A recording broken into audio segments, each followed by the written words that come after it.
right, so let's start. So today we start the next chapter. Difficult to say. Maybe the last one, we'll see, or maybe there will be one more. Depends on how we fare. And it's called path integrals and quantum mechanics.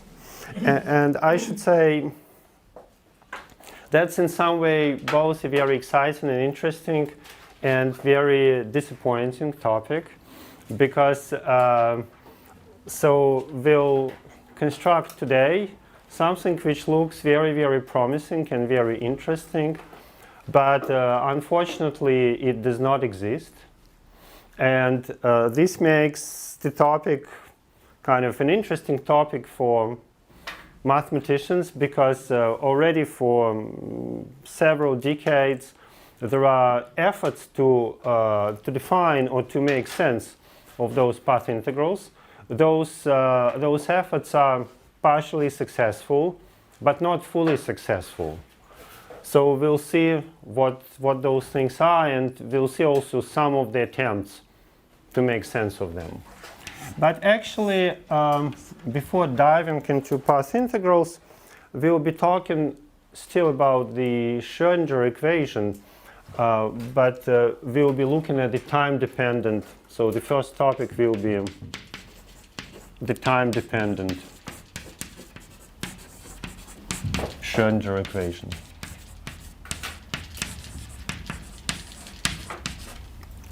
So let me recall that the equation says that the evolution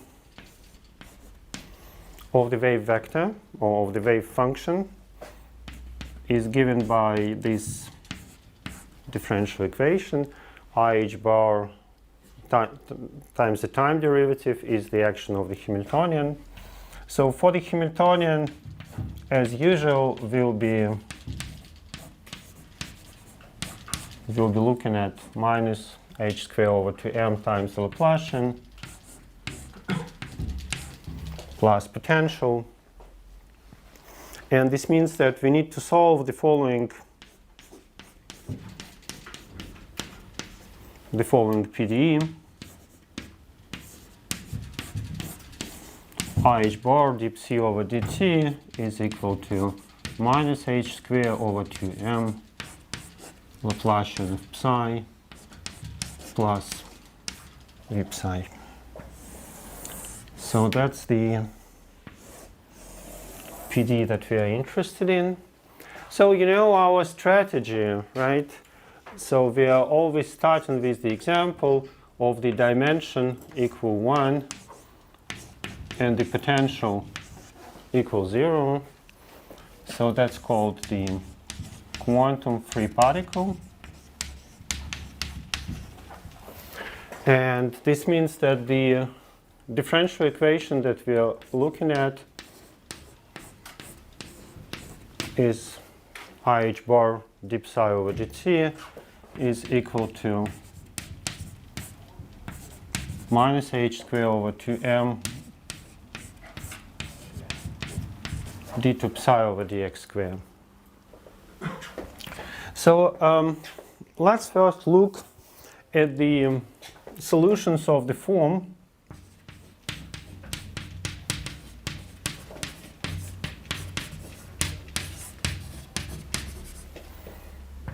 exponential of I kx minus possibly some function of k omega times t. So these are not L2 solutions, but we'll remedy it relatively soon. So what would be omega of k in order to solve this differential equation? Well, so the left-hand side,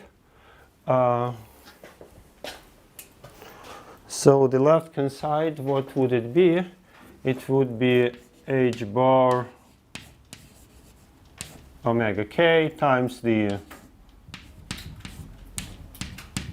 exponential, and the right hand side will be h squared k squared over 2m, again times the exponential, and this gives the function omega of k equal to h bar k square over 2m. So, so this formula is known as the dispersion relation. So that's a kind of physics term. But so let's make the following remark. Let me rewrite this function,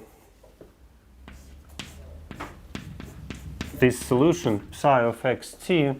Let me rewrite it in the following form. So this is ik, and here I would like to write it as x minus omega k divided by k times t.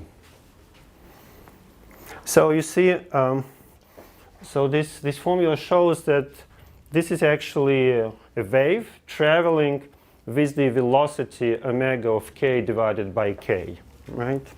So this is called the phase velocity.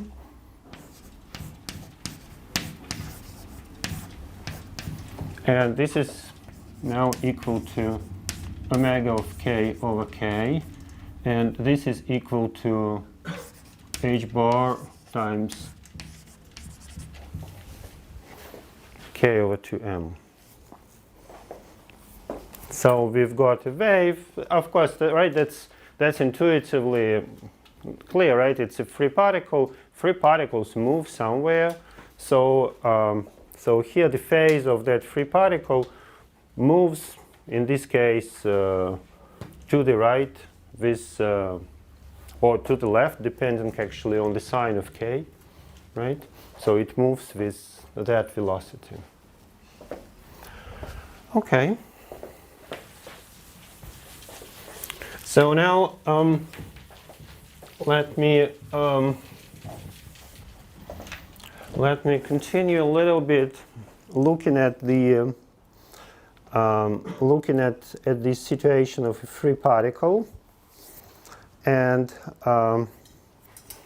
so let me recall that the Hamiltonian, right?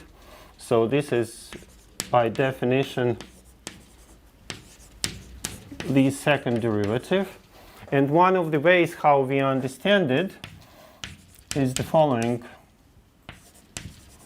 So we can take the inverse Fourier transform composed with multiplication by k squared, and here the direct Fourier transform, right? So that's one possible way to understand this formula. Now let me recall that we introduced the evolution operator. So that's the unitary operator of that form. And in particular, if you want to act by that operator, let's say on some psi naught, we can use this presentation of the Hamiltonian. So, so how would the result look like? So I start with some wave function at the time moment t equals 0, and then I want to translate this guy with the evolution operator.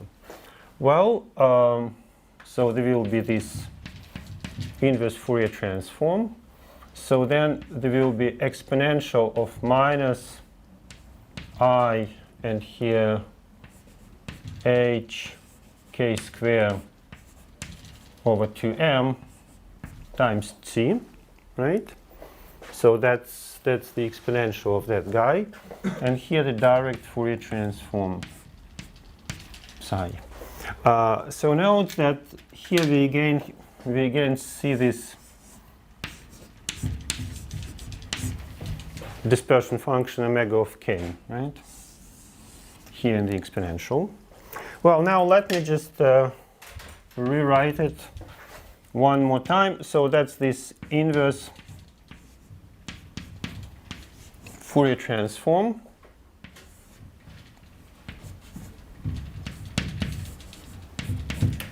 And here I write this function. So this function is exponential minus I omega of k c, and this function just by definition, right? Let me denote it by, so the Fourier transform of psi is psi tilde of k. So one can understand this formula literally when psi naught is nice enough, right? So this is always, 2 Fourier transform, but this is actually just this integral.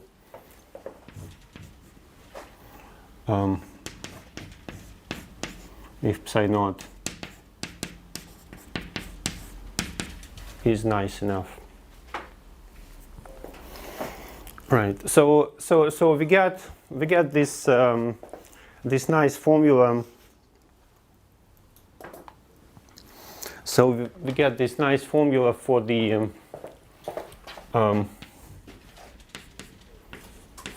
solution of the Schrödinger equation, time-dependent Schrödinger equation, with initial condition psi naught, right? So now let me discuss a little bit this story.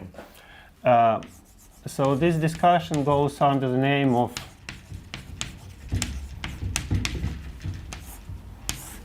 wave packets.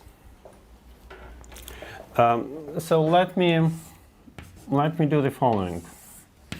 So let's say this is a k axis, and this is a function psi, the Fourier transform psi naught tilde of k.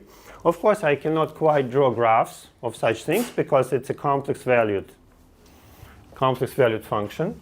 But so let me choose some point k naught on the k-axis, and let's suppose that psi naught tilde is supported somewhere near k naught.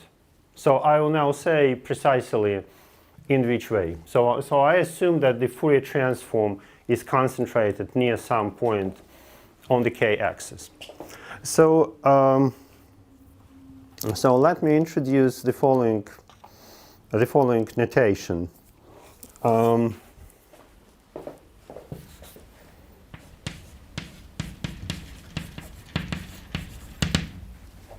So first of all, let me introduce something which is called the group velocity. That probably those of you who studied physics know it very well. Those who didn't study physics, maybe not. So by definition, so you see we had this phase velocity here, which was omega of k divided by k.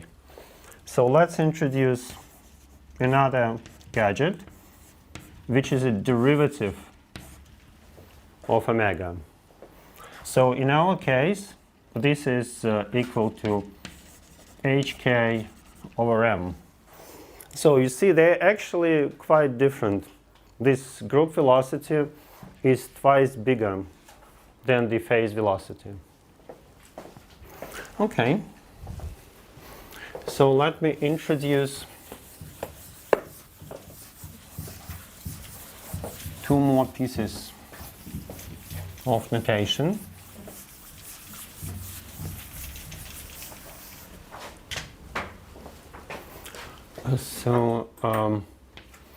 So let me introduce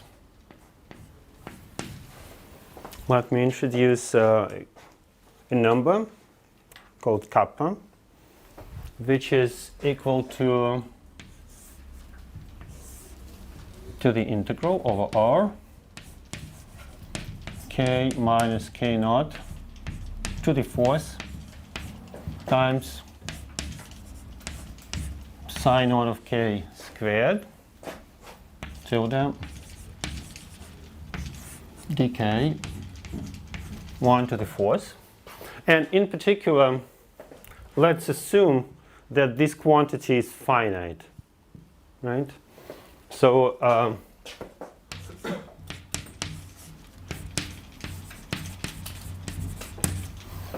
so I assume that my initial wave packet, right, since it is supported near k0, this quantity might be finite, so let's assume it is actually finite. And let me introduce the function phi of xt, and it will have some funny phase that I will write down now, but it will be essentially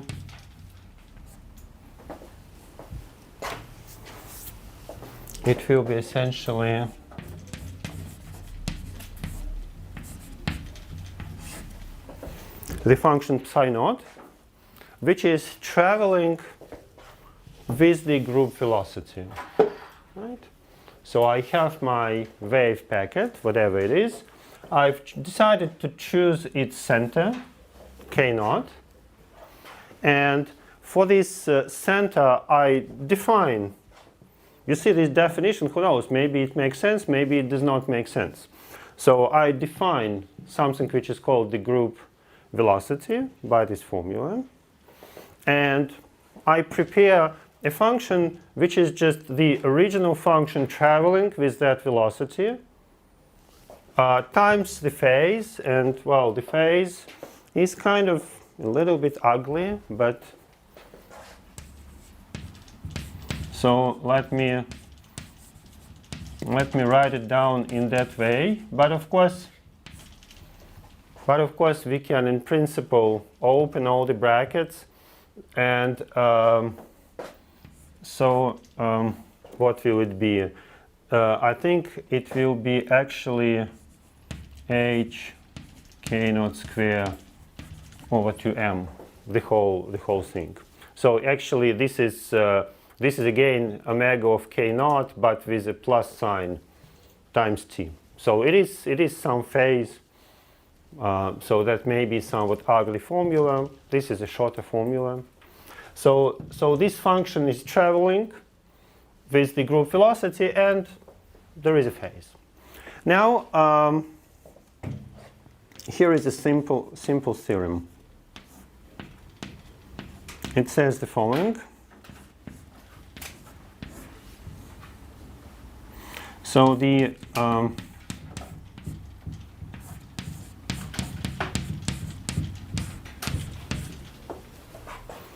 so there is an estimate on the L2 norm of the difference of the true solution psi of xt and the solution phi, or solution, the function phi of xt. And this estimate is like this. It is t times h kappa square over 2m. So the L2 discrepancy, the L2 mistake between the true solution and this function phi is proportional to t. So yes, it does grow with t, and then times this quantity. Now this quantity, if the wave packet is really small around k0, right? If it's supported, if it's concentrated on some small neighborhood of k0, so this kappa will be small, maybe very small, and this means that actually for a very long time, the difference, the L2 difference between these two things, it will be very small and controllable. Of course, later on, something will happen. So this is not the true solution, unless you are very, very, very small around k0. But for some time, that's a good approximation. So actually, this theorem, it's a justification for introducing this group velocity. So actually, it's a strange thing, right? We saw that the phase is traveling with the phase velocity, right? The phase goes with the velocity which is twice smaller. But the amplitude, you see the phase, something happens here. But the amplitude of the wave function, this means the probability, it travels with this velocity. And that's an interesting, you can say, mathematical or physical phenomenon. So maybe just to imagine how it looks like, right? So how typically a wave packet would look like. It is something like this, right? So if you imagine that the Fourier transform is really centered around some k naught, so you will have some very dominant frequency, and then, well, yeah, somehow there is something like this. You will see an explicit example in the next problem set.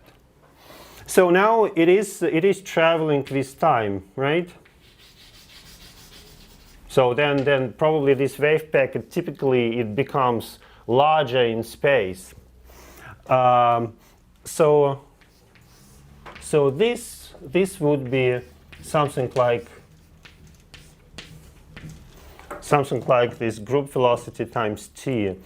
But the phase velocity, how to tell exactly, right? The phase velocity tells you where this whatever sine function, where would it have peaks. So this travels with the velocity which is half of it. So in order to determine where the peaks are precisely, in order to determine the phase, you need to look at another velocity. So it's a kind of course, this phenomenon, it's not specific for quantum mechanics. It's just the phenomenon of wave propagation with some dispersion relation, which is not necessarily linear, right? We have a quadratic dispersion relation, so the group velocity differs from the phase velocity. Okay, let's prove. So that's a very simple theorem. Let's prove it.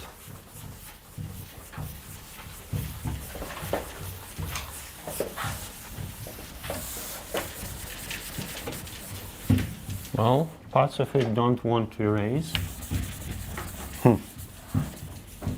Oof. Yeah, sorry, I should probably move my stuff.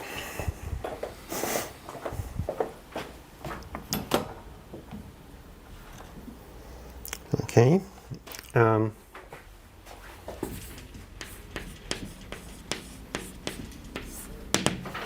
So the proof. First of all, we know that the Fourier transform of the true solution, right? So we know that this is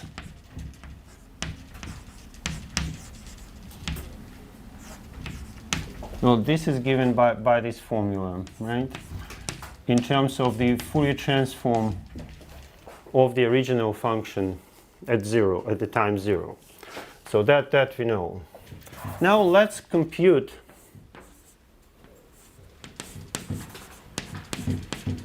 the Fourier transform of the function phi. Well, it will have this funny phase, whatever it is. I think we decided, we'll see whether it's correct. I think we decided it's actually plus omega of k naught. Could it be true? Possibly. Okay. And then this will be an integral minus ikx, and here psi naught we decided minus omega prime of k naught times t. dx. But now, well, that's essentially the Fourier transform of psi naught. We just need to shift here. We should subtract omega prime k naught c and add omega prime k naught c, right? So the first part will just give us the shift of the argument. So, and the second part we'll have to add it to the phase. So in total, it is omega k naught minus k omega prime k naught, everything times t. And here simply psi tilde naught of k. Right, so basically the Fourier transforms, they are both proportional to the Fourier transform of the original function times the two different phases. So now let's see what's the difference between the phases. So now we have omega, let's say omega of k, or maybe minus, maybe I want to subtract from this one. So I take omega of k naught minus k omega prime k naught plus omega of k, right? So that's the difference between the two phases. Now, if you write it down, so this will be h over 2m k minus k naught square. So that will be the difference between the phases. So phi tilde of kt is, and this is, so h over 2m k minus k naught square times t times psi tilde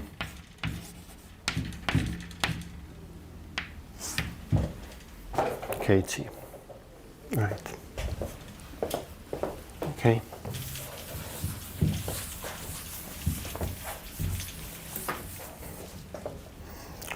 Well, so finally, for the L2 estimate, so let me take the square of the L2 norm. We know that that's the same. So we can apply a Fourier transform, which is a unitary operator. So that's the same. And now we can rewrite it as exponential I h over 2m k minus k naught squared c minus 1 psi tilde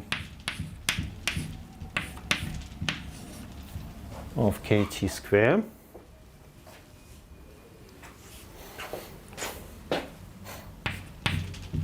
And that we can estimate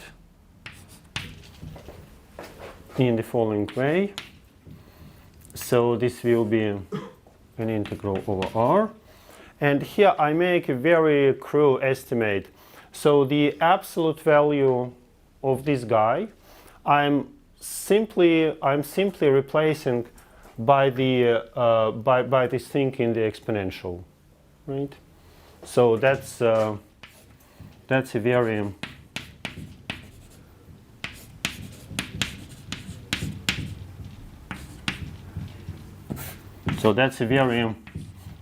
true estimate for the absolute value square of this guy.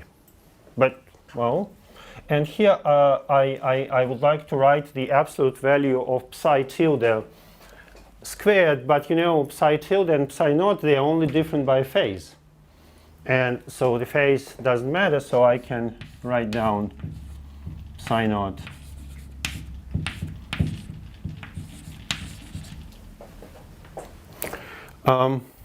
so this guy is what? Let me write it as a square of something, and this something is t times h over 2m. And now by definition, right, the integral k minus k naught to the fourth times psi naught squared, that's kappa to the fourth. So here I should write kappa square. Right. Okay. So, and this is exactly the estimate that I wanted. So it's an interesting, it's a very simple-minded but interesting story. So I would like to show you one more formula for the evolution operator. And this formula, it's actually the starting point of the path integral formalism.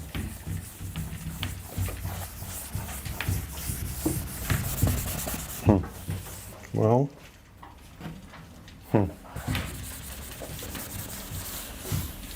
sorry, but if all my formulas do stay on the board. Okay, well.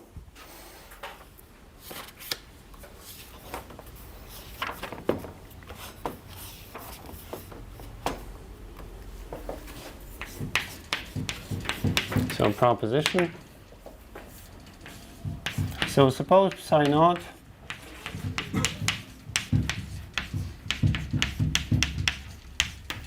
is in the intersection of L2 and L1. So then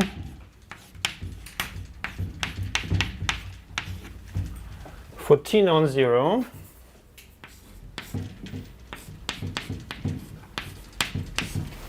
we have the following formula for solution of the time-dependent Schrödinger equation with the initial condition psi naught.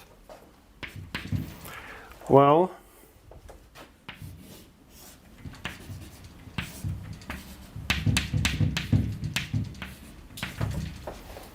so here there is some square root, m over whatever 2 pi h bar, but it's interesting that there is a square root of t in the denominator.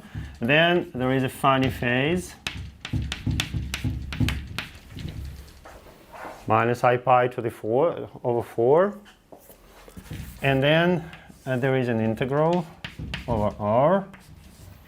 And here I should write it correctly, the exponential I m over 2t h bar x minus y squared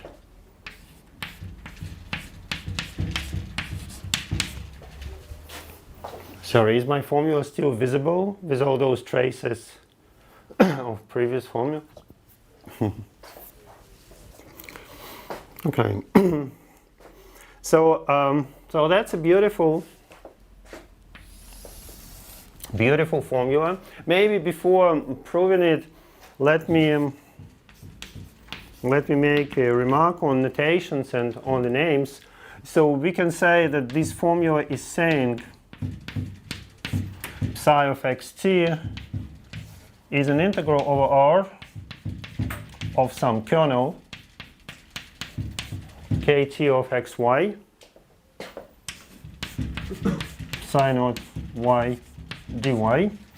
So this is an integral operator. Before we were always looking at differential operators. This is an integral operator. So this function kt of xy Well, sometimes you say it's the kernel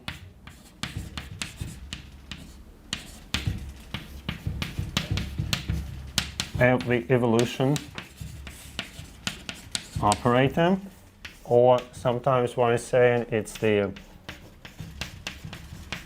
propagator. So these are the words we use. Of course, from here we can read what this kernel is.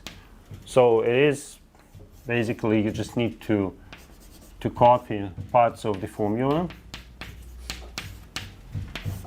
everything with the exception of the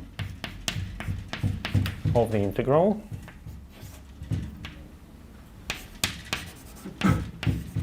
CH. Yeah, so that's the kernel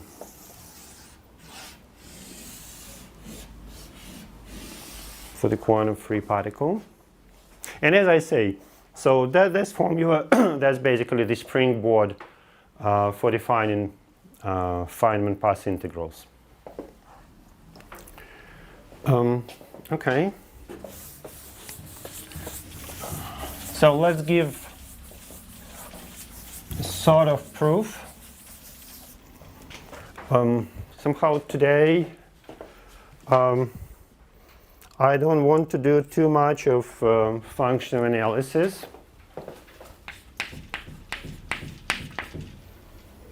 So we'll be doing it for nice psi naught. For instance, we can say that psi naught is in the Schwartz class. So rapidly decaying decaying faster than any power at infinity. So of course, this why do I want that? Because otherwise, of course, I need to struggle with that integral. But if psi naught is nice, then the integral is more or less, of course, it's an improper integral, but it behaves as if it were a proper integral. I can differentiate, for instance, I can differentiate under the integral sign without much thinking of it. So the first point, let's simply differentiate our function. So let's compute. So let's use this formula and let's simply compute what happens. So let's compute what happens when we take a t derivative. So when we take a t derivative, let me write it in the following way. So there will be still this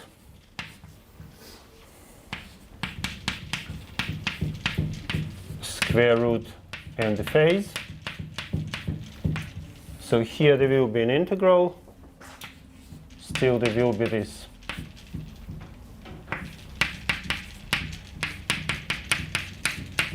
phase. And now I would like to collect the factors.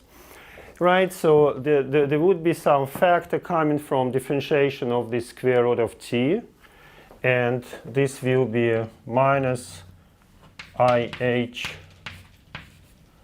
over 2t. Right? So the derivative of square root of t minus 1/2, 1 over t to the power 3/2, square root of t I left there, and so that's what remains.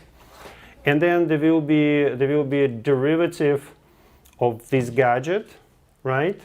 So so this will be what? This will be minus. Is it minus? No, plus m over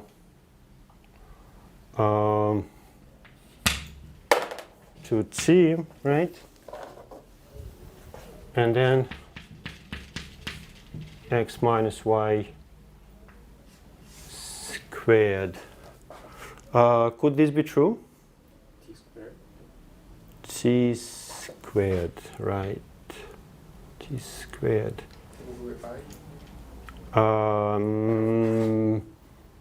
No, we have I multiplied by I. yeah, no, I may be the minus sign, right? Could it be? Well, No, that's plus. that's always tough. I think plus. Yeah, plus because right. Okay. Yeah, no, that's this calculus. It's really tough, right? Okay. So that looks correct. Now minus h squared over 2m d2 psi over dx squared. Well, so now this goes really untouched. Now we have the exponential.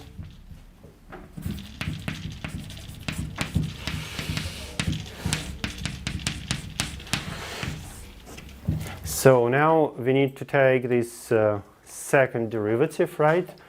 And the second derivative will give us what? H squared over 2m. And if we differentiate the exponential, twice, so then every time we get I m over th x minus y, and this is all squared, right? So that's when we differentiated the exponential twice, and I think, unless I'm mistaken, it should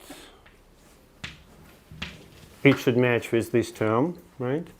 And now when we differentiated exponential once, and then we differentiated the factor that we obtained, right? So then this would give us what? Minus h squared over 2m, and here we'll have I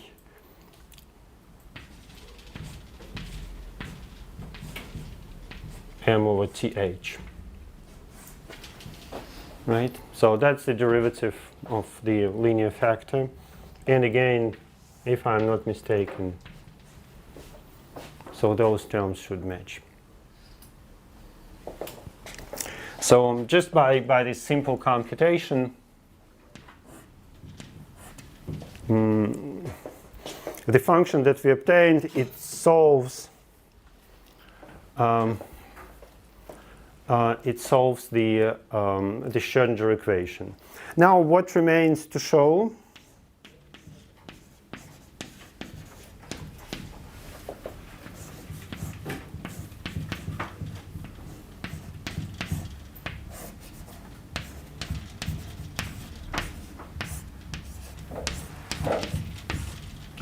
Is this.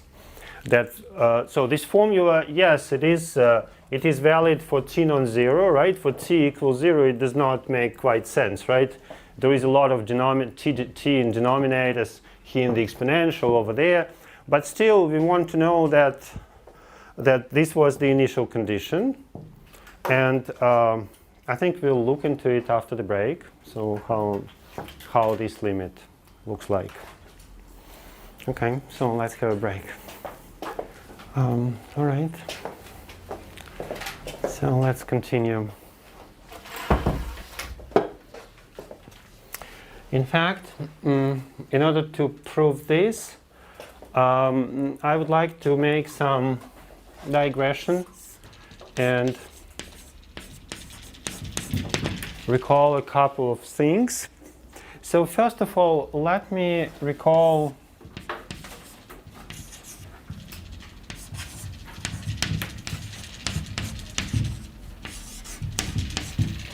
the calculation of this integral. So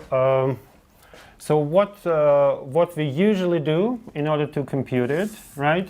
That's the integration contour, and what we do, we shift it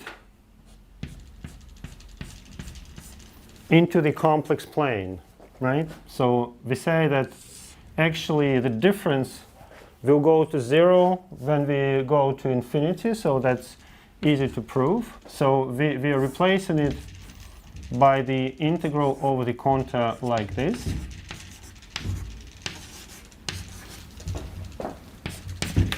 And here we can introduce a new variable.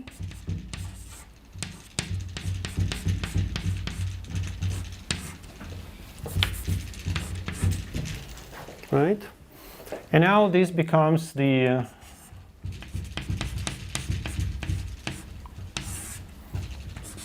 standard Gaussian integral. So this is then equal exponential of I pi over 4 times the square root of pi over s. Is it correct? Yeah, I think hopefully it's correct. So related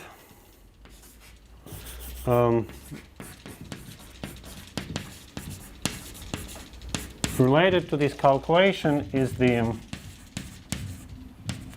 stationary phase method. So recall that we were looking at the steepest descent formula a couple of classes ago. So the stationary phase is the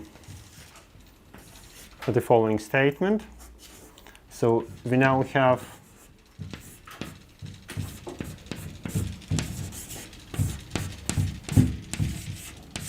an integral of the form. So exponential of is f of x. So s will be again a large parameter. So here may be some other function, g of x dx. And we assume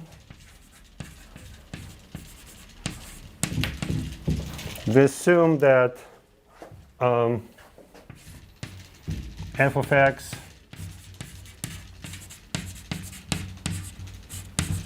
has a unique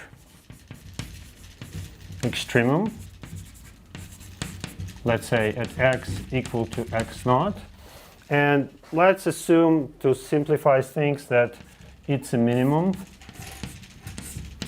So f double prime of x naught is positive. So then this integral behaves as exponential is f of x naught g of x naught square root of 2 pi s f double prime of x naught exponential of I pi over 4.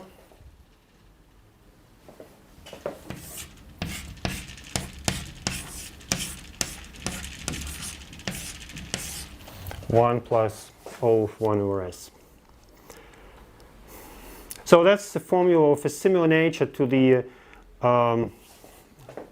steepest descent. Again, the integration domain is negotiable. You can probably take any integration domain which contains x naught. And the result will still hold true. So, right.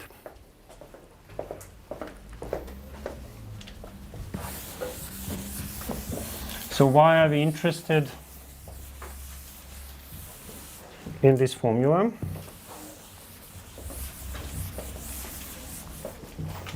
That's because our integral, right? So our psi of xt, unfortunately I erased the formula. If I'm not mistaken, how is it?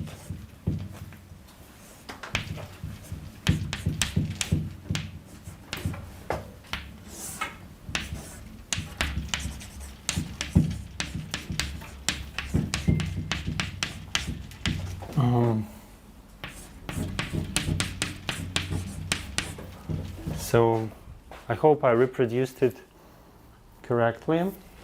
So because our integral when t is small is exactly of that nature, so we can put the big parameter s to be equal to 1 over t. So here we have the quadratic function in the exponential. Obviously it has a unique minimum at x equal to y. So we can simply use the stationary phase formula.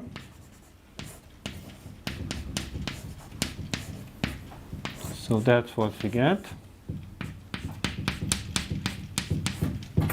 So here, well, the value of f at x equal to y is simply equal 0. So we get psi naught of x. That's this function g. We get exponential of I pi over 4. So now we see where this funny phase came from.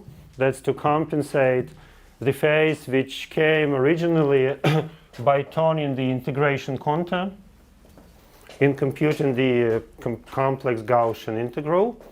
And now we'll have square root of 2 pi, and then we should divide by the derivative. So here we'll have ch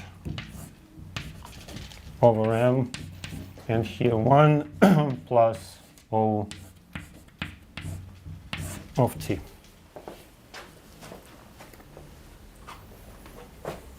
Right. So now everything cancels. So psi of xt is psi naught of x plus times 1 plus O of t. And this means that it goes to psi naught of x when t goes to 0. Right, so we actually do solve, so this integral is actually a solution of the Schrödinger equation, and with the correct with the correct initial condition.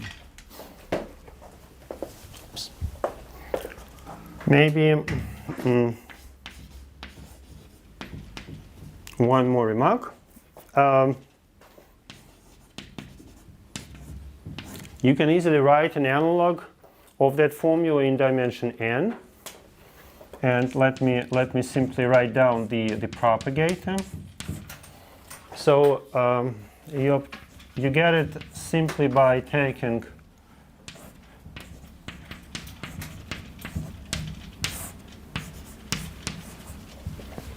such a formula for each of the spatial directions.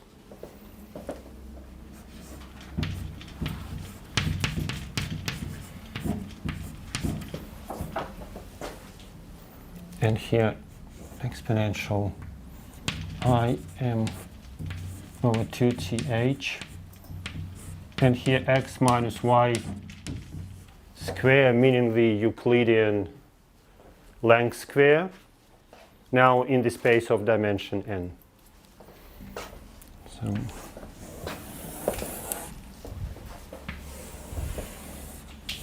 So that's the direct analog of the formula that we got before.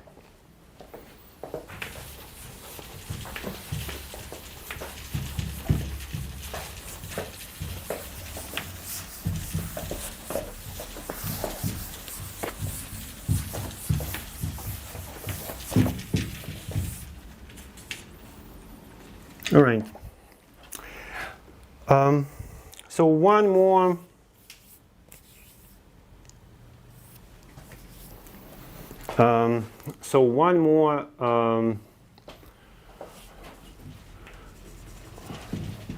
preparation before doing path integrals, or before defining path integrals.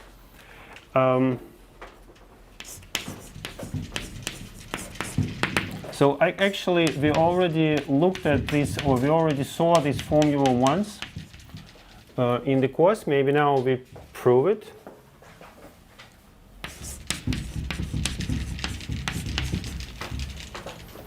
Maybe I state maybe I state it as a theorem for unbounded operators, but in practice,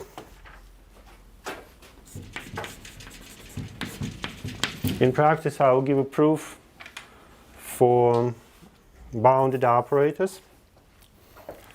So suppose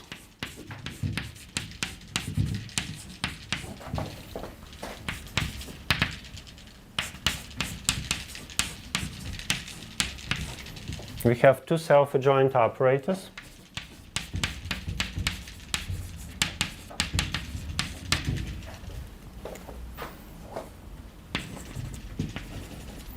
So let's assume that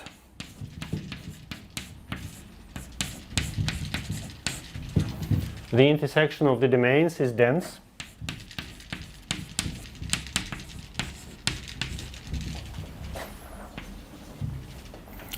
And let's assume that the operator A plus B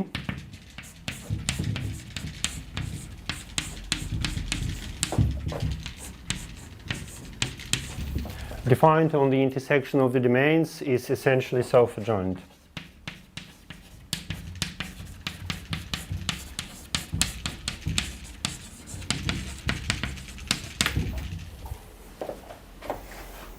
Then the following is true.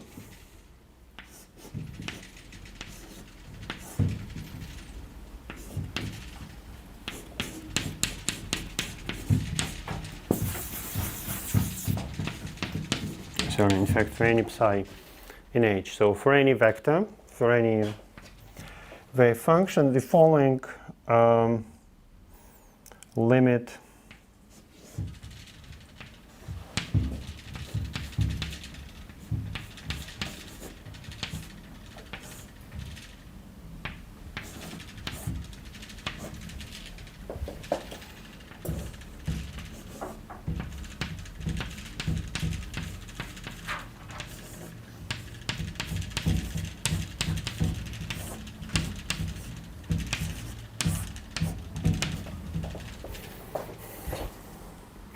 so we take the action of these two unitary operators, right? They're all unitaries. So we exponentiate them with I, so they're all unitaries. And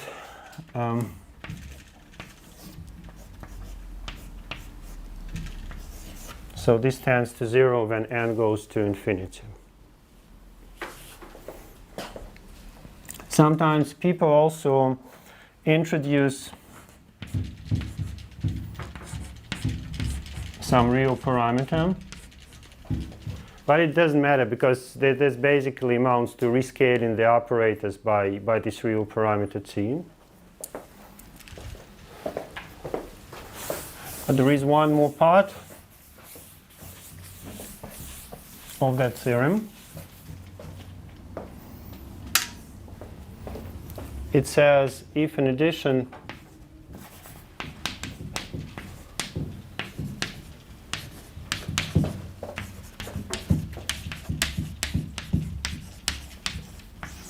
are bounded from below,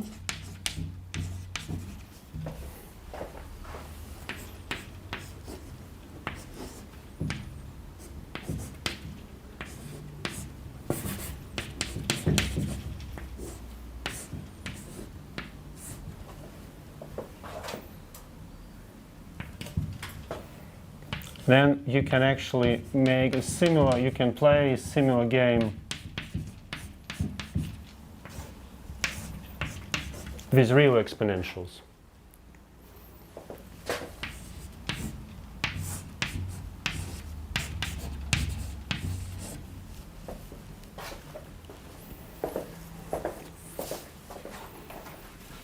Right.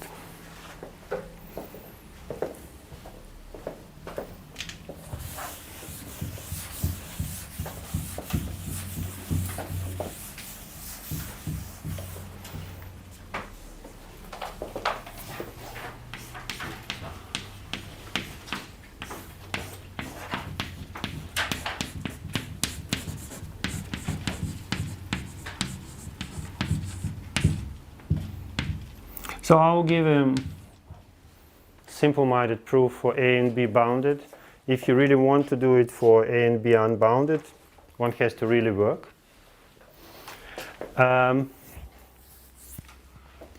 Okay. So, so let me introduce a notation. Let me denote by U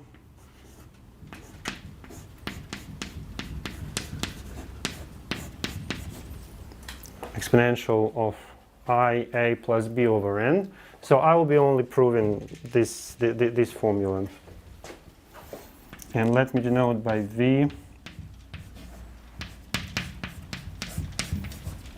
this product.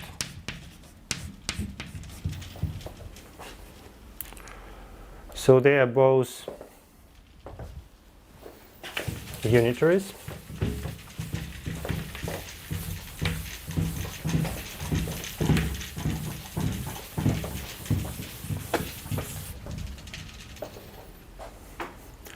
We are actually looking at the operator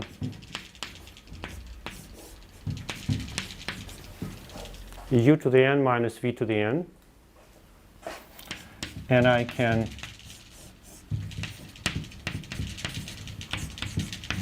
represent it by the following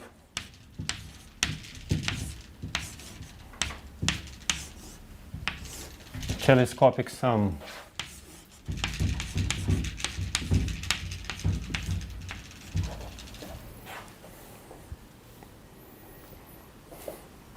So I let you check that this is actually correct, right? So all those terms, they will kind of cancel each other, and the only thing which remains standing will be u to the n and v to the n. So this implies that the norm of the difference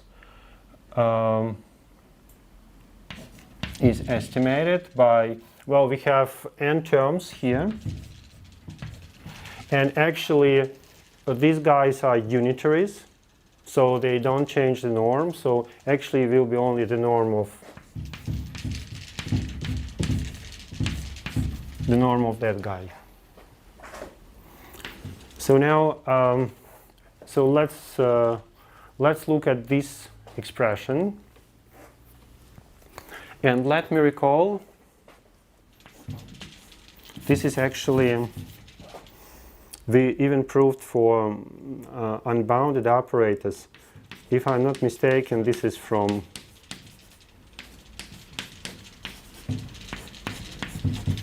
problem set 8. So if you take n exponential I A plus B over n minus identity,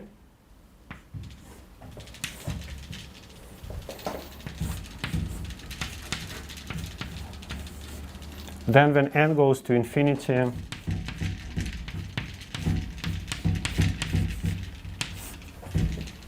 it tends to I A plus B.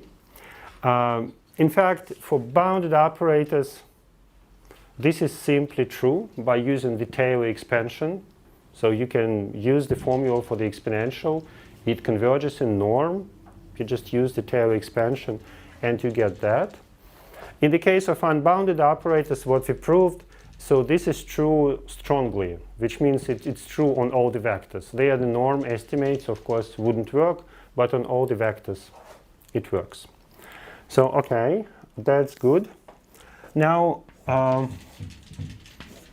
what about this one?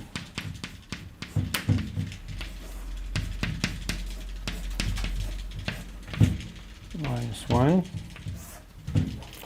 So let me rewrite it in the form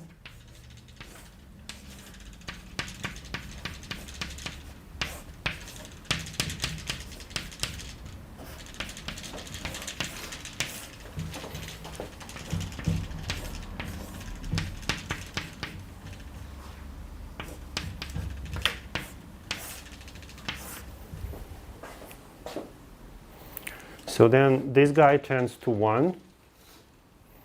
So this product tends to IB. That product tends to IA. So this goes to IA plus IB.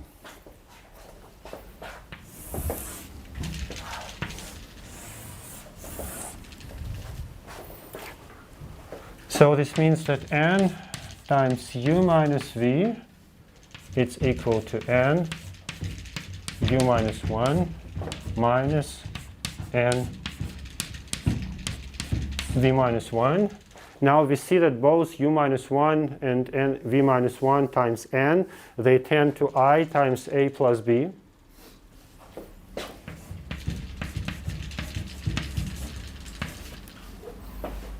So this guy tends to 0. And for bounded operators, it actually tends to 0 in the norm. So, so this means that the norm of this guy tends to 0 when n goes to infinity. And that's even a stronger statement that we announced, but that's for bounded operators. Otherwise, you have to do it strongly on vectors. Otherwise, there would be no norm convergence typically. Okay, so why were we interested in this Trotter formula? So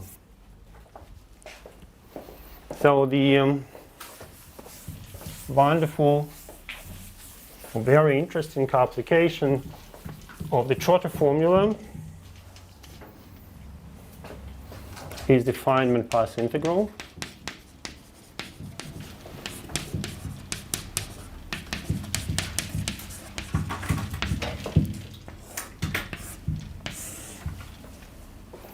So we choose A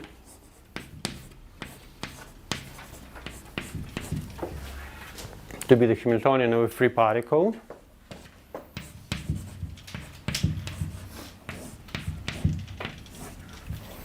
And B to be the potential. So we would like to write down the action of the evolution operator acting on psi naught. Right? So this is equal to exponential minus I over h, the Hamiltonian, which is a plus b, times t acting on psi naught. And we would like to replace it, right? We say that this is the limit of n going to infinity. And here we have exponential minus I over h, a, t over n, times exponential of minus I h, b, times t over n. So everything in the power n acting on psi naught, right? So that's just the application of the Trotter formula we saw before. All right, now we can actually write it down. So, so recall that the operator B is simply the multiplication by some function. So actually we know how to act by that operator. And then this operator, we also know what it is. So let me start writing down the formula. So let me call the argument of psi naught by xn. So then this last operator, how does it act? It is exponential minus I over h, and here v of xn times t over n. Well, how does the next operator act? Well, we know how it acts, right? Somewhere here, there will be an integral, exponential im over 2th x n minus 1 minus xn square. Sorry, there should be t. So here this would be t over n, right? So I should probably put in n, right? Okay. So and here dx n minus 1, and somewhere here, right? There should be m. Could you help me? What was it? M over 2 pi h and now t over n, right? And here to the power n over 2, where n is the dimension of the space. But then, well, so that's just the first instance of this guy, right? Then there will be here exponential minus I over h v of x n minus 1 c over n, and then blah blah blah. So there will be all those integrals, and eventually here I have to multiply by n, and also there is this minus I pi over 4 times n small n capital, right? So there was exponential minus I pi over 4 times n small for each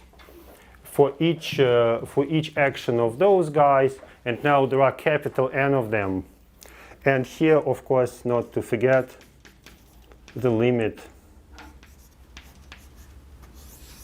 of n going to infinity. All right. So that's an interesting formula.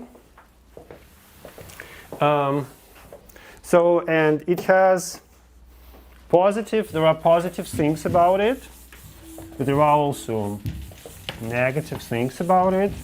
So let's first start with positive things.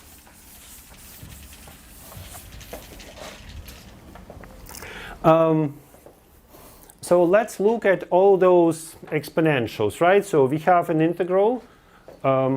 So let me start rewriting it. So first of all, there is some kind of t-dependent constant in front of everything. So this kind of expression. Let's first ignore it. So then there is an integral.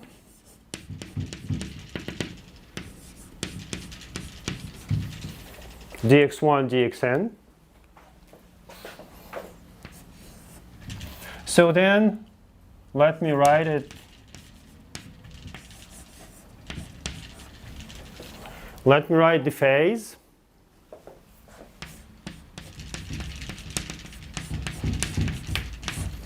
as exponential of I over h. That's how we like writing phases, but that's just notation.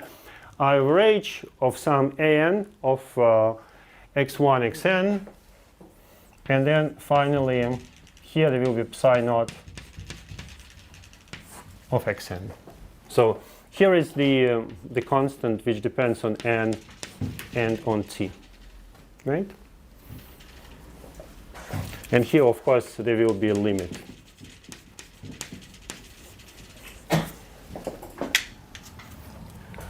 So note that this expression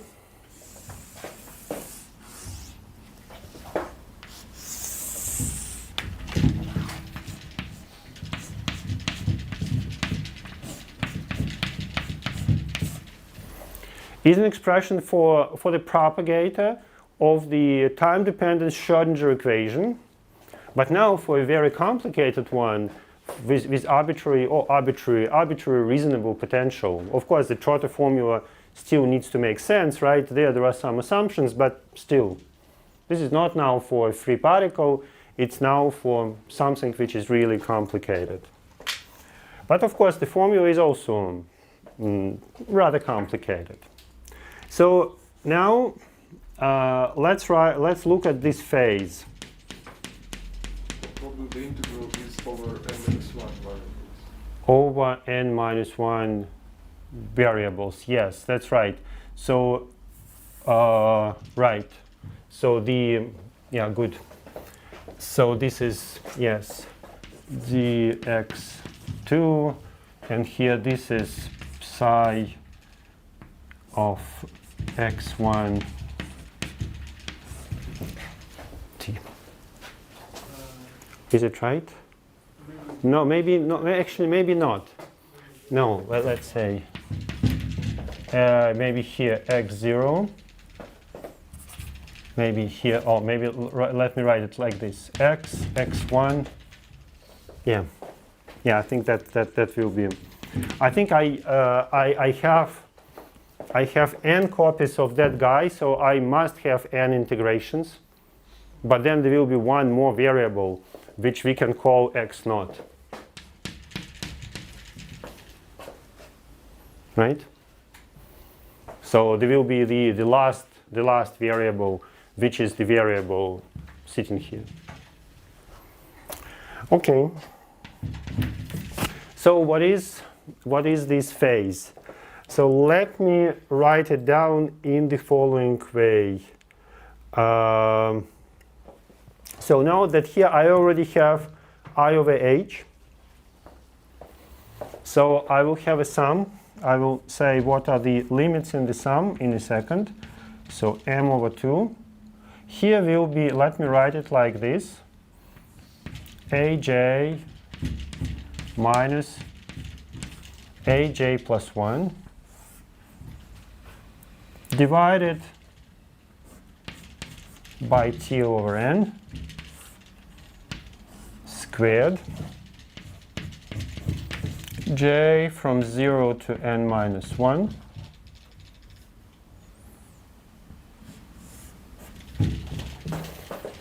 minus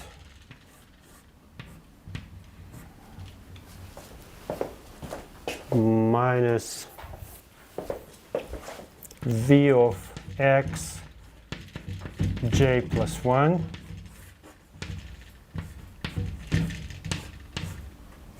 times t over n. So it's a little bit of perverse writing, but have a look. Is it correct? I think here, right, I divided by t over n, and I multiplied by t over n. So here in the first term I got t over n squared, just to get the common multiple t over n. But now you see that's a kind of now imagine that we have some kind of path. Let's say sufficiently nice, sufficiently smooth path x of t, or x of s, let's say, path for s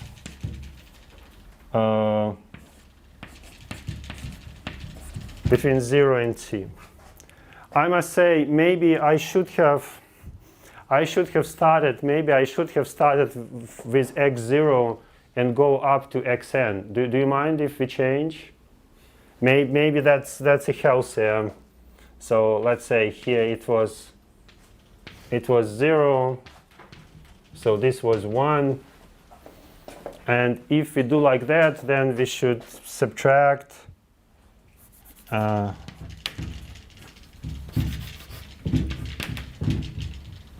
maybe xj plus 1 minus xj from 0 to n minus 1, and here will be xj, sorry. Right, so suppose we got a sufficiently smooth path which goes from 0 to t. So then actually the expression that I have here, this is a Riemann sum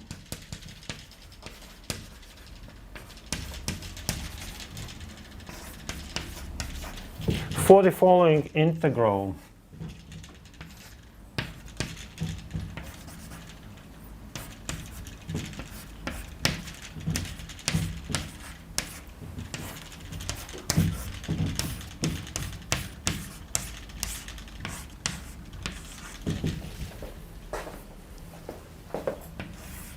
Right? So that's just the fact that one of the possible Riemann sums. So I split my interval into n pieces, and here I take some kind of approximation of the velocity. Here I decided to take the leftmost point of the interval. Okay, so that's a possible Riemann sum for this expression. So therefore, Feynman came up, or I mean, there is a big discussion. Of course, that's whether other people had similar ideas, but it was coined by Feynman, and it's called Feynman's path integral. So Feynman came up with the following, let's say, conjecture. So k of let's say xy. So this is equal to some constant integral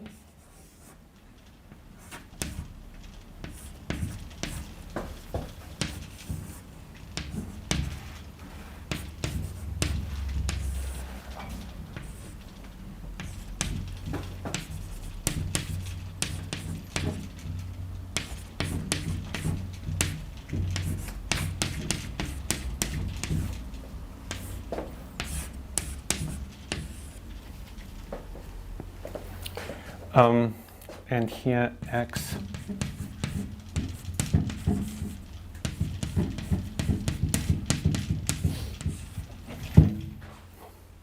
So what is the conjecture? The conjecture is that on the space of parts there is a measure that we denote here dx of s. And well, we consider parts which start at some point. So let's say, so that's our space Rn. That's our points x and y. So we consider all possible nice parts x of s, which travel between y and x from time 0 to time t. So this expression, this exponential, is clearly a functional on this path space, right? We compute this functional. That's called in classical mechanics the action functional. And we integrate it against that measure. So the result is supposed to be the propagator of our problem, which allows us to solve the time-dependent Schrödinger equation starting from any reasonable initial data. So that we can call the Feynman conjecture.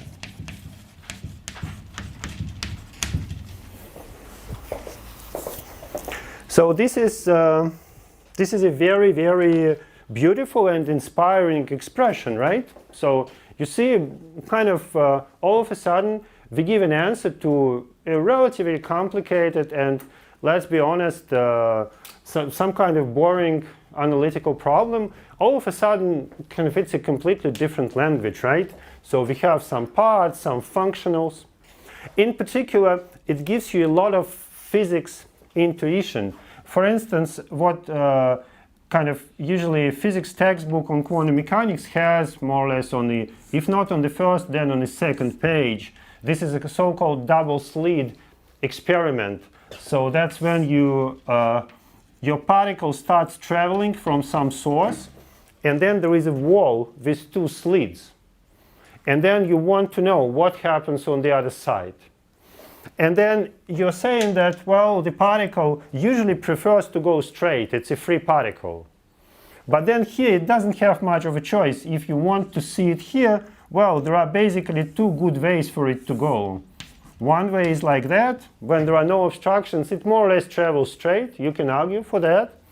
And then from the first slit, it has to go there.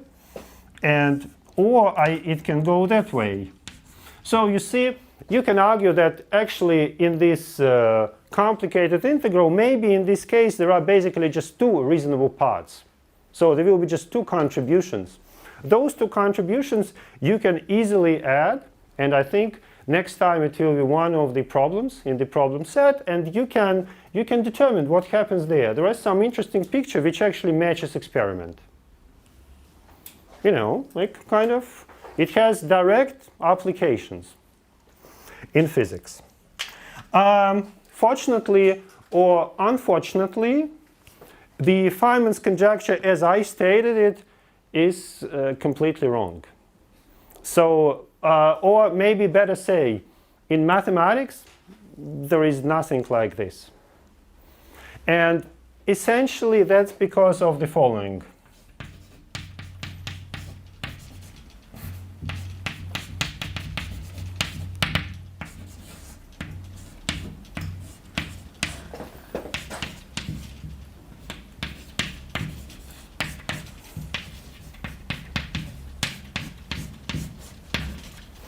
So this gadget that I kind of introduced into the game, right? More or less approximating from this gadget, right? I had the integration over those piecewise linear parts. So I had some reasonable integration measure here. So there is no way to make the limit make sense. Maybe one intuitive point is, so this should be some kind of Lebesgue measure, some kind of translation invariant measure. And then if you imagine a ball in an infinite dimensional space, it contains an infinity of balls of the size twice smaller, right? But then what would be the volume of that ball? It has to be more or less either 0 or infinite. So there is no other reasonable value for it. But then if it's 0, then it's not very good, right? If it's infinite, it's also like bad news. So whatever you do, so this thing basically does not exist. But then it's a significant obstruction on making sense of it. So the remaining 2 lectures, we'll try to see what we can do, what we can still make out of it. So as I say, there is a huge effort invested by the mathematical community into solving this problem. So like making sense in some way of the Feynman's path integral, you can say this is one of the major open challenges in mathematics. So physicists are using it every day, thousands of them, tens of thousands, to a great effect. As I say, it doesn't make any sense. Now what? So it's a highly irregular situation which already persists for many decades. So you should do something with it, right? Okay, so we'll see the next 2 lectures what people are doing with it in the meantime. Okay, that's it for today.